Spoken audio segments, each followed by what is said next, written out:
If you want to make a transparent watermark in CapCut PC and you want it to look clean, professional, and easy to place on your videos, this tutorial is for you. In the next few minutes, I'm going to show you a simple method to create a watermark using text, add a protective stroke so it stays visible on different backgrounds, turn it into a compound clip, and then adjust the transparency and blend mode so it sits nicely on top of your footage without looking too harsh. This is a great trick for branding your content, protecting your videos, and making your edits look more polished. And if this tutorial helps you out, make sure to hit like and subscribe for more CapCut PC tips, editing tricks, and beginner-friendly guides. Alright, let's get into it. First, open your CapCut project and drag your video clip down into the timeline. This gives you the base layer that your watermark will sit on top of. Once your video is in place, go to the top left corner and click Text. From there, drag default text onto the track above your video. This is going to become your watermark layer.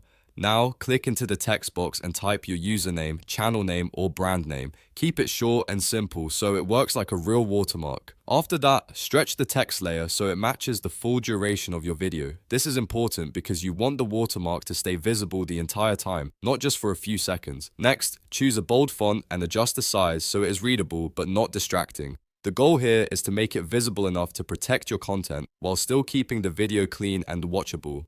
Now let's improve the look and visibility with one of the most important steps.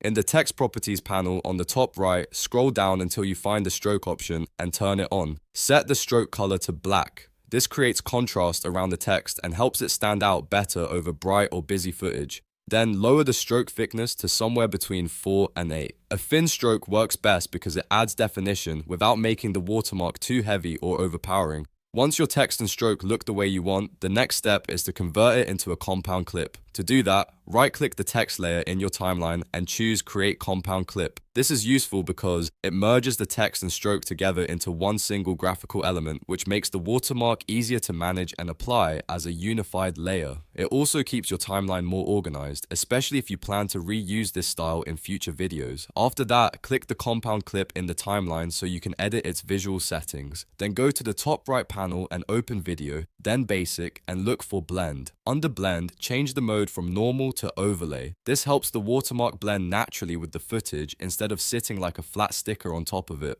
Now lower the opacity slider down to around 30%. That gives you a transparent watermark effect, which is exactly what we want. It keeps your branding visible, but subtle enough that it does not distract from the main content. Finally, drag the watermark in the preview window to your preferred corner. Most people place it in the bottom right, top right, or bottom left depending on what works best for the video layout. Try to avoid important areas like faces, subtitles, or action in the frame. Once you find a good spot, your transparent watermark is ready. And that's it. You've now learned how to make a transparent watermark in CapCut PC using text, stroke, a compound clip, blend mode, and opacity controls. This method is simple, effective, and perfect for adding your brand to every video you export. If this tutorial helped you, please hit like and subscribe, and I'll see you in the next CapCut PC guide.